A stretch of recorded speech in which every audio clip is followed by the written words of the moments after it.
At night, you stand beneath the strident moon and listen at the pond for the first frog sounds of spring. The peepers are late. Your lover's skin is the color of the fawn who devoured your roses last summer. He smells like earth and cinnamon, the new leaves of a tomato plant. In his native language, his name is the word for a rare, resilient flower that emanates light. Between you, there is a border, a police guard, and a wife. I've decided that as long as I'm doing it, I am a writer. As a young person, I struggled with that, like, the identity thing and that weird idea that gets floated out there that you're born to it. Which maybe is partly true, that you're born to viewing the world in a certain way or just being more observant. Early on, I had this teacher, Diana Brebner, who said, you don't sit down at a piano and think that you should be able to play a concerto. You put in the hours, and that's how you become good at something. And that was such an incredible relief to me. So it's just about, it's about desire and time and work. That made me feel like, oh, I can do this. And at that point, I just, was willing to call myself a writer. Whether or not it gets out in the world or where it lands is that's a secondary concern. I knew it to be true that one of the seminal, ridiculous reasons I fell for my husband and certain assumptions I made, I bet my life on, was his inability to watch those Canadian Heritage Minute commercials without tearing up. Language and reading was always part of my life from a very young age. I just remember as a little kid, always having a book. I was that nerd. I think it was just so, in that way, I think it was made that way. And there's lots of poetry in kids' books. That introduction gets into you, with the rhythm and the rhyme and what language can do. My favorite part of writing is revision. The first part is where you just have to sort of get it out. It can be interesting and there's momentum, but where I really feel like I start to connect to a character or I can really get down with playing with language is in the revision. And most of writing is actually that. It's revision. Because it's never one revision, right? It's so many. There's a real essence of something that you get in a first draft that you don't want to lose, right? It's messy and maybe the language isn't quite right, but that initial urge, I think, is important. It's easy to you can over-revise something, so it's delicate. Sweet sentimentality coiled inside my guy turned me into a dumb insect.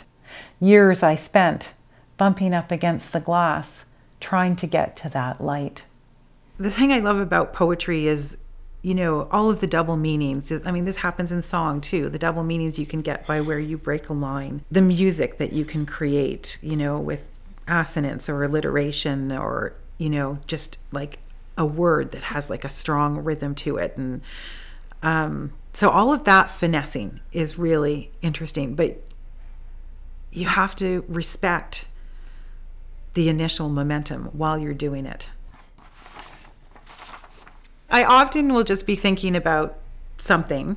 And, whenever you're doing one of those tasks like driving where half of your mind is engaged in something and then half of it is sort of thinking, those are the moments in life where I will often get a line or an idea or a character. But most often it's a line, that a line of a poem or the beginning of a story that is either has a theme or just something that I can grab onto that I know is kind of haunting me. And then I have to make something out of it. And that's a little bit different. And for stories, what I find is I often have a soundtrack that comes with the line, like a song. Music is such a great entry point, to immediately feeling things. And so what I'll do is I'll hole up in my writing room and I will play that song over and over while I try and get down the first page of a story, for example, or, trying to understand a character or the way in. It's just a strange process, but it works. It belted out like the wail you'd expect in a nuclear plant experiencing meltdown. It was the sound of chronic anxiety. It called for an urgent response. She'd stop to pick up the timesheets she would drop to the accountant for payroll tomorrow, a Monday. Poems give you that hard hit where they take you out of like the secretarial kind of mode of your life and into a more sacred space. And that's the thing that has to happen when you cross the threshold of the writing room. Christian Bach did this book of poems in sections, and in each one he only allowed himself to use one vowel. So, for example, I. In all of the words were only words with I and no other vowels in it. He did like writing within strict limits is inhibiting, for example. And when you do that, you can feel the personality of the actual vowels and how that affects how you feel about what's said. So being aware of that in language generates a feeling in the reader.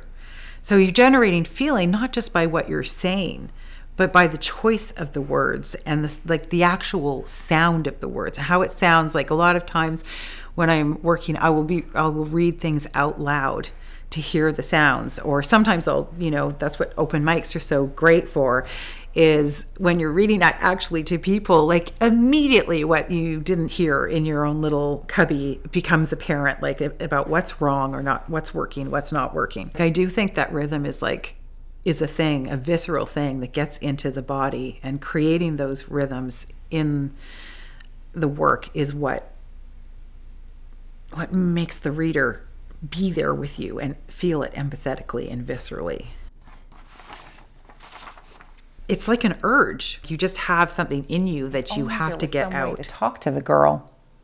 She helped herself to more wine, stuffing back thoughts of her own prohibitionist mother.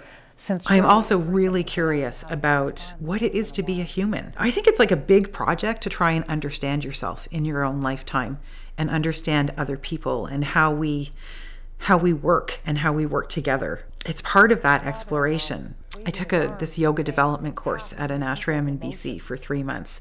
And one of the swamis there said to me about one of their practices called the Divine Light Invocation. It's like a meditative and visualization practice. He said doing the Divine Light Invocation is the closest you will come to who you really are, because it's that deep exploration. And I feel like writing or any kind of art making is also that, right? It just brings you to that place of curiosity, exploration, deep understanding. It's fascinating to try and understand and to try and communicate and to twist language. And I think that's what writers and poets especially do.